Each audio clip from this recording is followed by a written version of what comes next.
Today we talk about death and dying rules. Charles, my son. Am I dead? Yes, welcome to heaven, Charles. Why does it look like the podcast studio? All of heaven is a podcast studio. It's a little depressing. You want to go to the other place where there's no podcast and you have to talk to someone sincerely? No! I had the worst dream. Yeah, me too. Hi, welcome to the What is Tabletop podcast, where my worst dream was the fact that Charles wasn't here last week.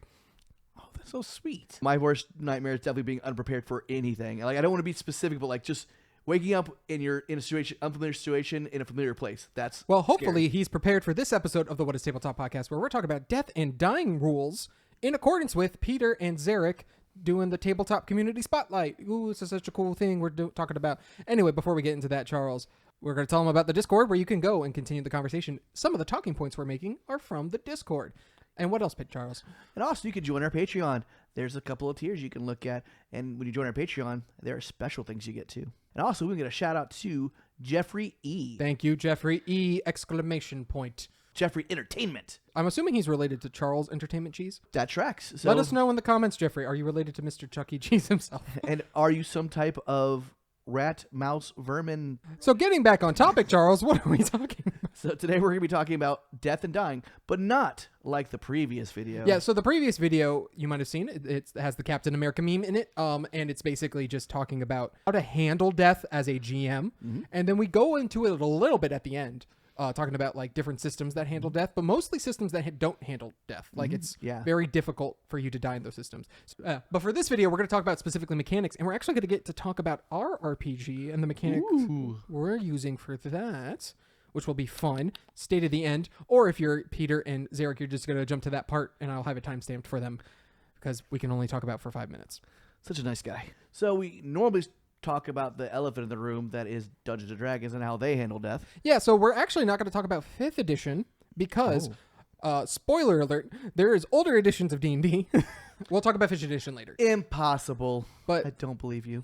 So there's other editions that we're going to talk about first because they handle death vastly different than 5th edition. And 5th edition kind of streamlines it, and then that'll get into the talking points we'll have on the different ways you can handle death in your games. Okay, then. So the first version kind of does a thing called negative hit points. But basically, the oldest version that I played with, so this is like Pathfinder 1E 3.5, you would have to track negative hit points. And so you don't just, when you hit 0, you go unconscious, but you're still taking damage. Every round you get to, you take a point of damage. Anytime you fail a check to stabilize you, you take a point of damage. Anytime people attack you, they still roll damage, and that's how much negative damage you take. So is that even not being hit? You're just taking damage while you're down? Yeah, it's like you're bleeding out is the idea. Okay. Yeah, which is a good mechanic in that regard. Like if you want the effect of bleeding out, you're taking damage over time. That's a good idea there. Yeah. The thing is, it gets really tedious having to basically have a second amount of hit points. And now if you're trying to heal, you have to heal the negative hit points in that amount. And so now, let's say you had 25 negative hit points, but you only healed 24 damage. Well, that sucks because now you're still dying. You're not stabilized. And then you can make rolls to stabilize and stuff like that. And it was, I think for a tactical game, it isn't a bad idea. Right? I remember in Pathfinder 1E having to do this thing, and it wasn't too bad. The downside is it gets very confusing depending on the system you do of at what point the negative hit points kill your character outright.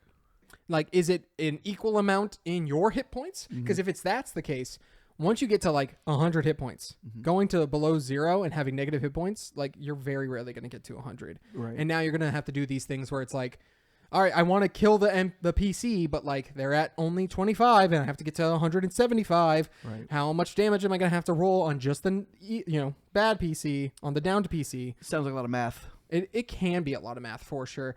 And so it can get complicated in that. And then sometimes the stabilizing rolls are dependent on how much negative hit points you have. Now, I know in some versions they've done it where it's like your constitution, whatever that score is, if you can take that many negative hit points before you're flat out dead. And even 5th edition, to some extent, still has negative hit points. Right. It's not in the way you think. So let's go to 5th edition first, and then we'll move on to better games.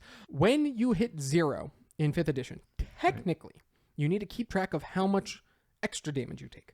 and you take that in negative hit points. The reason this is important is because if you take a amount of negative hit points equal to your total hit points, you're instantly killed. Okay, you don't do anything else. You're just instantly killed. So if you have 15 hit points, you go down to 0, and then you take another negative 15. You in that one hit that downs you. That's the important part. In that one hit that downs you, then you're dead outright. So that's how like traps can instantly kill you, or a bad guy can one-shot you. Right. In 5th edition. What we're all used to about 5th edition is the fact that you roll, right? And that's the first point we kind of talk about. You just roll to see if you make it or not. Right. And so that is it's not a bad mechanic. You basically in 5th edition, you roll a d20. If you roll a 10 or higher, so if you roll 55% of the time, you get a success on your death saves. If you need to get 3 successes before 3 failures. If you get 3 successes, you stabilize. If you get 3 failures, you're dead. And then, of course, if you attack, you can take another failure, but then certain things can happen. And then, of course, if someone just heals you outright, you just reset all of your death saves as if nothing ever happened, and you're back at having hit points, and you're conscious again, and then you go down and rinse and repeat. And now it becomes this really kind of sloggy thing of like, well, we're not killing you because you're not dying enough, and you're not killing the monster. So, like, what's going on here? I understand the premise of rolling to save your character. Especially if you're really attached to it type thing. But at the same time, it's one of those things where it's like you said, it becomes a slog. It becomes just this repetitive thing. Well, because it's the whole down, up, down, up. There's no consequences for me going under as much. Yeah. And then, of course, you also get, the idea of like, you have no influence on the dice you're rolling. Exactly. It's a flat 10. You don't get modifiers. Occasionally, you get abilities that are like, you roll with advantage, or you roll with an extra D6 or something. Yeah, exactly. And like, that's fun and it works, but you're still having to like go out of your way to get those choices. It's not like almost any character could choose to build there. It's only like select characters get that possible opportunity. Yeah, I will say after looking and talking about several other tabletop role-playing games, D&D's probably got my least favorite way of coming back, like getting yourself back. Again, it works. It's not that it doesn't work. It's just not my favorite. Yeah. Pathfinder 2e does something similar. It does where you go to 0, you're not unconscious. You've just entered like this secondary stage where you're taking wounds. Okay. And so the idea is you now like take a wound 1, right? And then next round you take wound 2. And so that makes your rolls harder and harder. But when you come back, you still have the wounds, right? This would be the equivalent of in like 5th edition, when you're downed, you mark your death slot saves. And then you come back, your death saves are still marked. But like, I like the idea of that because it shows there's a consequence. Because when you have somewhere, there's no consequence with D&D. But with having wounds and injuries, and they're still relevant. Because again, I know we play these games to escape from the real world, but it gives that severity. That like, oh gosh, I need to do something about this now that I came back, but now I've got to fix this. Now I'm rolling with the disadvantage or whatever it might be. And it contributes to the idea that once you get out of like 5th level for Dungeons and Dragons, like for 5e specifically, you're kind of invincible because like we talked about, the only way to get outright killed in one hit is to take your HP in negative plus the HP you had to get you to 0. And so that in and of itself is already like, how often is that going to happen once you're 7th level and you have like 80 hit points? It's going to be very rare. And so that, contributes to that. The fact that like you don't get penalized for going under. And we've had some homebrew rules. I've added in like you take a point of exhaustion. I like that. The exhaustion rule is a very interesting take on that. The downside with that is in how 5th edition does exhaustion is it can become a death spiral. And we kind of talked about this a little bit. We'll go into it right now. Death spiral happens when you take a negative thing and then it applies to you. But because the severity of it's so severe, it's almost as if you're going to keep taking the negative. So a good example of this is Traveler. Yeah. So Traveler, the way it works is you don't have hit points, you have stats. And whenever you take damage, you take it in your stats, which means if you take it in strength, your strength is permanently lowered until you get that healed back up. Very realistic to be like, no. Like I got shot in the arm, my strength is weakened. The downside is if you're having to make strength checks to not get like hurt again. It's making it more likely to get hurt again. Yeah, and if your character builds based on the those skills and stuff like that, it makes it when you want to do the things that you want to do, like the way you've designed your character, it makes it almost impossible to do the things you wanted to do at that point. Yeah, and then naturally too, like it does make certain builds a little stronger than others. And again, I get it. Like the realism is there. I don't mind it. I think the downside is the death spiral that happens because of it. Yeah. And so you got to be careful about those kind of design things. Like coming up with cool and unique ways to come up with death and dying. Awesome. Do it. If you want it to be realistic, cool. Recognize the more realism it is, the more likely it is that you are going to be making a death spiral, thus making it like, okay, cool. I got hit once. Oh, I'm basically going to die in like 3 turns. You really got to weigh your like what you want out of your game too. So before you start playing, that is something to consider before you play any tabletop role playing games. What are the death saving rules? Like, how do you die in this game? Which should be important. So you should list them up front. Just saying. Yeah, or at the very least, like say, hey, when you reach 0 hit points, this is what happens. Yeah. We'll get into that. But of course we will. We will. But we talked about that. That was kind of the first thing. Rolling for it, which, having luck involved isn't a bad thing. There is an idea of like, oh, luck, chance just happened that you could have died, right? Like in Black Panther, when T'Challa is pushed over the cliff and he should have died, and they're like, how convenient, he survived. How did he survive? We don't know. It's Marvel Comics, baby. Right. Nothing wrong with that. You just got to be careful, and if you're going to have mechanics that influence it, just know you're going to have min-maxers who will be able to min-max it. If it can be abused, it will be abused. What happens when you go, you have the option of going down and staying down or risking it all? So risking it all is a little different in the sense that you are usually this option is only available if there's other options as well. But the idea is you are choosing a 50-50 shot and it's a one-time thing, right? This is when luck is at the max and you're just hoping and praying that it goes through on your benefit.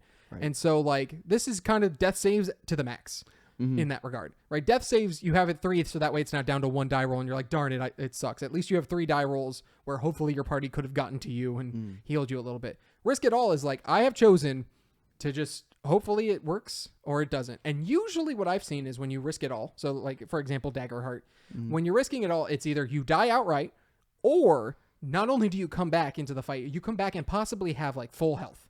And so it's a fun risk reward in that regard. It's not just, oh, you're back into the fray. It's you're back into the fray and you possibly can go even longer than you could before. Yeah. That kind of happened in our one shot we had the other day with me, right? Yeah. Like my character had gone down I was given these options like, you know what?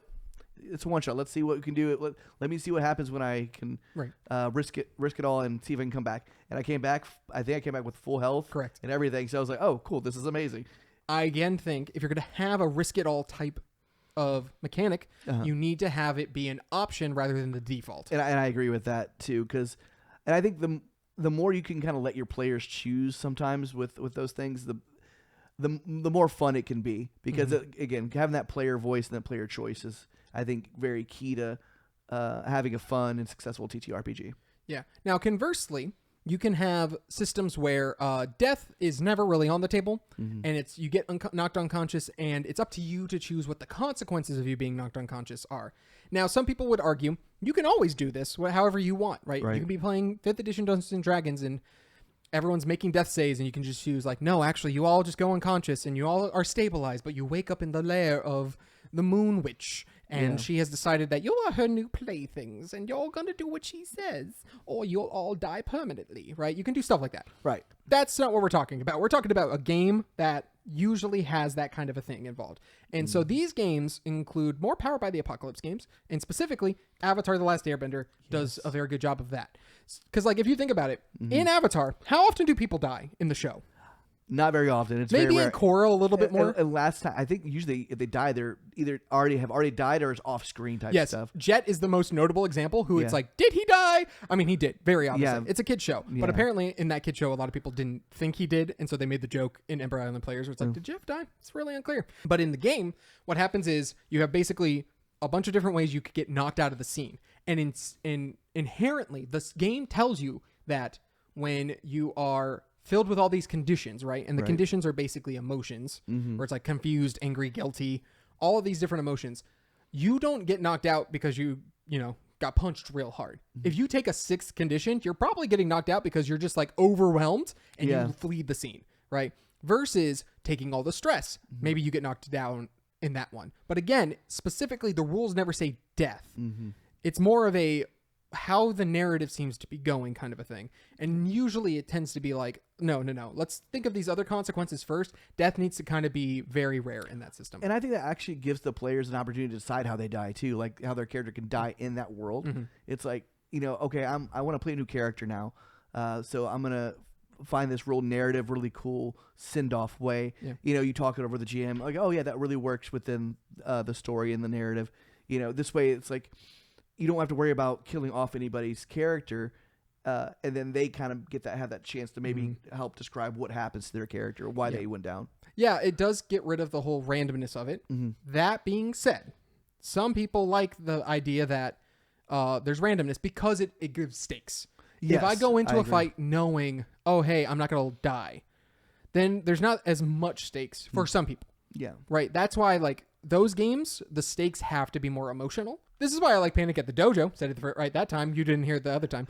Yeah, we did not take a cut. That first take. The idea is in there, whenever you enter into a combat, you have to state what the consequences of winning and losing are. Yes, that's right. I remember you talking about this. And so you can say, like, if we win, we get the thing that the guy is trying to steal. But if we lose, he gets away with it. So losing isn't our characters are going to die. It's the MacGuffin goes away. Yeah. Right. And so that what the stakes are inherently. So it helps you play with it a little bit better. So you're not going into this situation where it's like we're trying to stop a beggar and somehow he keeps critting against us and now we're all dead in the alleyway. You're right. You don't always have to have death as the right. How you end everything. It's like, oh no, you didn't die from this, but you definitely lost something. There's definitely a narrative. You got arrested, right? Yeah, there's definitely a narrative consequence, and I like having those options. And just going down sometimes it's like it's frustrating, but like knowing you're not going to die is also like, okay, cool. At least I still have my character. But again, that does take away from like the suspense of the adventure. And like you should steal that rule of like Absolutely. Setting up what the consequences are ahead of time. But again, it's always nice when the game is like, no, this is how it should be played. You need to state up front, here are the consequences. So that way the tension is already built in rather than a what's going to happen because I'm unconscious kind of a thing. Knowing ahead of time what you're doing and what to expect out of a game. Again, that's game playing 101. What about when you go you're unconscious, but you're not really out?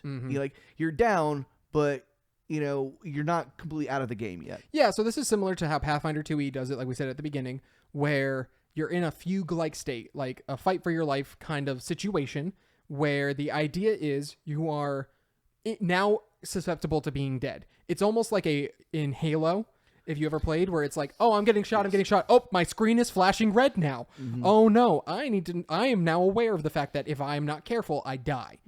Right? And that's actually a good point in favor of that, is this flashing red screen of like, you sure about that? You sure about that? You're like, maybe you should go back and heal. Maybe you should do something.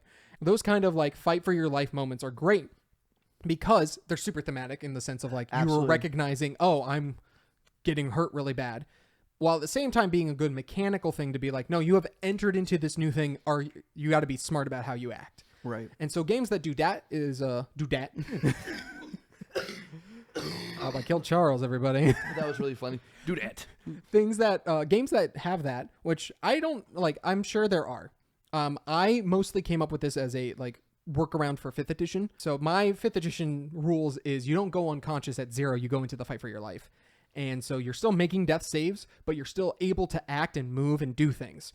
So is it easier to heal yourself in the fight for your life? Yes, it is, but that is a choice. Now you're choosing, am I going to keep fighting this guy even though I'm going to, like, if I continue to fight, I could very well die? Or do you back out and say, oh, okay, now is the time to heal, so let me do my best to get out of the situation, heal back up and come in. It gives more player choice in that regard. And some of you might be saying, like, but when you get down to like 3 or 4 hit points, you should know, oh, I'm close to dying. The problem is with some of these games, especially the more tactical ones, you could get shot with 70 hit points worth of damage out of nowhere. Sometimes you don't have that option of like, oh gosh, I'm down to my last couple of hit points. I probably should heal, and sometimes you don't have a healer because that seems to be a common theme amongst role-playing games. Like, oh, who's our healer? No one? Great. Yeah, I mean, the amount of times I've been like, cool, Finger of Death, 90 damage to you. And they're like, I had 75. I'm like, yeah, that's a shame. Like, it happens. Sucks to suck. And so, like, that's why having a, like, secondary state is really interesting to where it's like, okay, I am now very close to dying. I got to do something about that. that's the thing. You're taking the player out of like major combat and giving them an opportunity. Like, you could heal, or you can keep trying to fight this thing. Knowing that you could very well be killed. During this moment. It's a similar version of the risk reward like we talked about with like just instead of it being luck based, it's actually strategy based. Yeah. And so I think that's a good method of keeping that while still not allowing for other things to to go down. I think the players that don't want to have these kind of rules though are the ones who typically are in favor of like I feel like I have to win. Like you feel this like my character should not go down because I'm the hero. I should keep playing. Whereas, I think the players who tend to accept these rules a little more easier or a little more easily are the ones who are like, hey, cool, this is a cool story. This is a cool moment. Yeah. I'm fine going down. Oh, and you still, but having them have that option still is a really good thing. And then, of course, that brings us to another very interesting one, which is like just going out in a blaze of glory. So a blaze of glory is basically you have died, but you have decided instead, oh, no, I'm not dead. In fact, I'm going to do one thing, and usually the game systems will say, obviously, depending on GM approval, you do this thing and succeed, like critically, you get to do it, you go out. This is the whole holding the line kind of moment where it's like we're going across this bridge or we're in this tunnel that could easily collapse, and it's like I'm going to collapse this tunnel, and I'm going to die in the tunnel, but I'm making sure the people coming after us die with me, or at the very least my friends get away. Very video game, movie, TV show where it's like, you go on without me, and like, I got this. And they're holding like a live grenade. I was saying you can't necessarily do that in more tactical games that are like crunchy. Right. The crunchier games are like, cool, but like that grenade only does so much damage. Right? Exactly. And it's like, okay, well then I'm going to cut the bridge. It's like, cool, well they'll have means of getting across the bridge, right? In more narrative focused games, which is where you will see this happen most often, it becomes like, okay, this is very obvious. You are choosing to give up your character so that this big bombastic moment happens. Right. And again, obviously you can take this and put it in whatever game you want, but like knowing that you have that option is interesting. I don't think, again, very similar to risking it all, I don't think that should be an option, like the only option. Someone in our Discord actually brought this up. They don't like it. They don't like it in Daggerheart or in other systems because what it does is it kind of rewards you for as they put it, not doing well, which to each their own. I don't agree with that. I mean, there's other games that do that as well, like you were doing, like, I'm thinking of certain video games. You're doing so poorly, they drop the difficulty level for you to make it easier on you. I mean, that happens in a lot of different things too. I understand not liking that. I get it. Not everything's got to be a Bloodborne type game. I think that's why you need to have it as an option rather than the default. If it's the default, it's like, oh, I just died. Now this next turn, I have to choose something. Yeah. It's different than like, man, I am not doing well. You know what? Hey guys, I know my character's going to die. I'm going to choose the Blaze of Glory option. I'm going to get into this position. You guys run. Yeah. Right. And then that allows for a lot more, again, tactics, ironically, in that regard, but also player choice. And I think that's a big thing. If it's the only option, if that's ever the only thing you can do, players actually, I think, won't like going out into Blaze of Glory every single time. No. And also what Blaze of Glory does too is it gives a actual good ending to your character dying. Yeah, you get that Phil Coulson moment, and then you get rewritten into a TV show. But he was still there, but he wasn't. I mean, like, let's talk about like spoilers for Critical Role Campaign 2, which I mean, most of you either watched it or don't care. Guys, if you haven't watched it, neither have I, so I don't care. They finally have a permanent player death. So this is when Travis and Laura are gone because they just had a baby, and naturally they're taking a break. And Ashley goes to do more filming for her show. And so they're like, oh, our friends got kidnapped. Let's go find the people who kidnapped him. And they find them, and they wreck the floor with them. The villains are just destroying them. And one character dies, Mollymock. He just gets brutally killed. And so what happens is, in that moment, it's literally like, okay, I hit you for your last death save. Technically, you're unconscious. You can't necessarily say anything. So it's like this weird thing of like, you're unconscious, but then Matt allowed Taliesin to say some final words as Molly. And of course, naturally, what Taliesin did was just spit in the dude's face that just killed him. It doesn't allow, like again, because what happens is you will go unconscious, but then you come back and you have that moment and it kind of breaks the flow a little bit. Yeah. Like the immersion gets lost. Versus a Blaze of Glory, you're like, no, I'm going out. So I get to determine what happens. I get to say, oh, I'm doing what I say happens in my turn. I turn to my friends, say run. You can have that moment of like, hey, this is what's important to me. I wrote this letter. Maybe you didn't actually write a letter, but you're like, I planned for this moment. Here's a letter. Take it to my dying wife. And then you go in. I would love it for an actual player to write an actual like letter. Critical Role has done that several times. Yeah. I'm talking about our group. That'd be really amazing if I saw someone do it.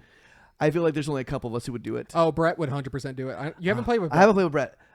Brett, come play with me. I mean, tabletop role-playing games, please. I don't know if I want to keep that or not. You should.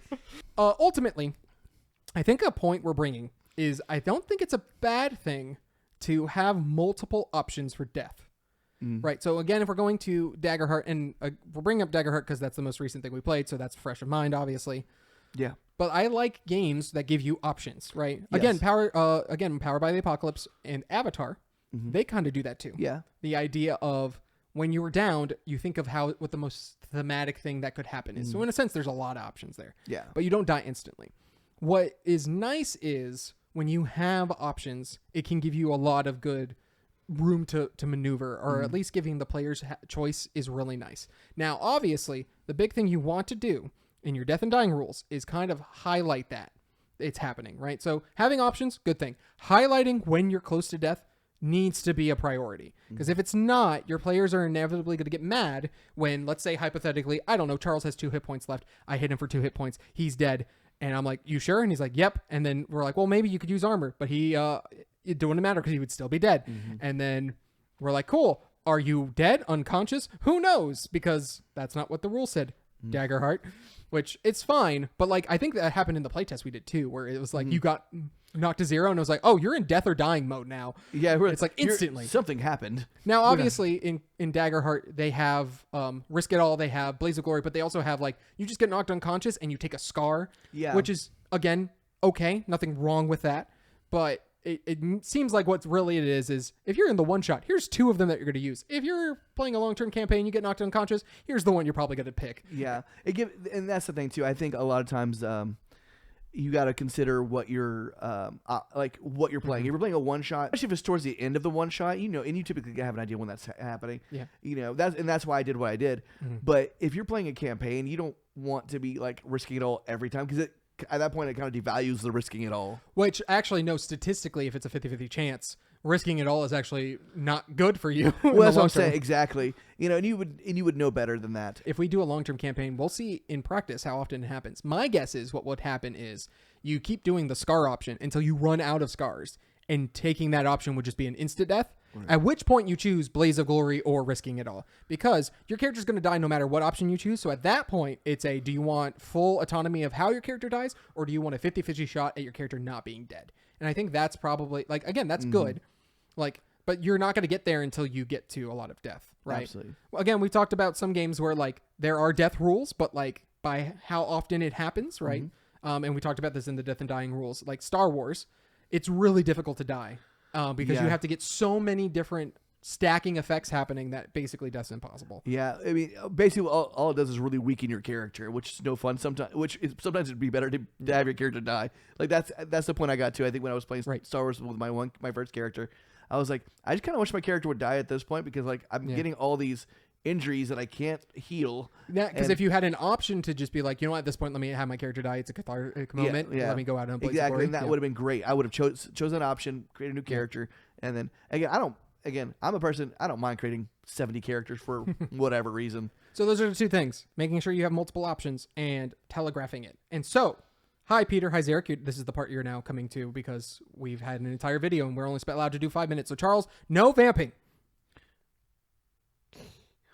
All right, we're going to talk about the idea we have, and you'll probably break it down in the comments and tell us we're terrible at it, but the idea we have for our RPG, Screampunk. We have a system called Resolve, and that's instead of using hit points, we figured we would have Resolve, because that's the idea of like, this is how far I'm willing to fight, how much I can keep fighting, and this allows you to do social things like convincing an opponent to back out, rather than like it being like, oh, hey, you should drop down. It's like, cool, and they lose a hit point somehow. It's like, no, they lose their will to fight, because you are convincing them maybe this battle isn't worth having. So we wanted to find a way for our more social characters to have ways to deal damage. This allows us also to then also have non-combat encounters that can result in your character being taken out of the scene. So basically we have about 5 resolve per level. When you take your 5th resolve, you have a choice. Do you get knocked out and out of the scene until it's done? Or are you going to keep pushing forward, at which point you take a wound? And that is a thing that the GM can use against you. They can spend a doom to say like, oh, hey, your broken arm is acting up and now it's harder to do this next thing. That gives player choice, which is something we really like, but it also telegraphs it. It's like, hey, you're getting knocked out. You're not dead yet. You gotta take your time before you get knocked out. Now, what will happen is once you get to the final level of resolve, so you have literally seen how much of your resolve you have lost. You're in the final level of it. If you lose all 5 resolve there, now you are in death. And you have to choose, are you going to risk it all in the sense of doing a big move or very similar to Critical Role? You come back, for, you might have more hit points resolved. You might have less. Who knows? Or do you just go out in a blaze of glory? When Frank brought that idea to me, I was like, that's a really good way to do things because I didn't want to have players constantly calculating hit points because I feel like that's, again, some people love it. I don't want to be, I want to be playing the game. I don't want to be, doing math the entire time. Yeah. So it's funny because I remember you being like, I like hit points and I like wounds. How can we do both? And I'm like, I don't think you could do both. And then I'm like thinking one day and I'm like, maybe we could do both. I love it. Literally, this is how Frank and I work. I was like, this is what I want. He's like, I don't know if we can do that. And then he'll come up with an idea of how to do it. I'm like, this is why I need Frank to help me with my game. I appreciate it. With our game. It allows us to be a little bit more flexible with the system. And then death, which we might come up with a different word than death, but permanent getting rid of the character. Because again, I know some games they'll have it where it's like you retire your character. Lost, maybe. Right. They're gone for whatever I like the idea reason. Maybe lost or something. We'll figure it out. Yeah. But I like just having this idea of knowing like, okay, there's a visual indicator. This is how far you've gotten. This is how much you have left. Like it's very obvious because again, we have check marks. You're scratching out boxes. It's not a number. And right now we have a system in place where you're only dealing like 1, maybe 2 damage at a time. So it's a little bit easier to track in that regard. 100%. So that's currently what we have. Rip it apart in the comments, or Peter and Zarek, rip it apart right now. All right, I think that was enough time for them to pause. That is our tabletop community spotlight thing. Yeah. But let us know in the comments how you're handling death and dying in your rules, or if there's a RPG that you really like that handles it pretty well. Yeah. Don't go dying on us. And if you do, make sure you hit the subscribe button as you die. And the Patreon, please. And don't cancel your credit cards.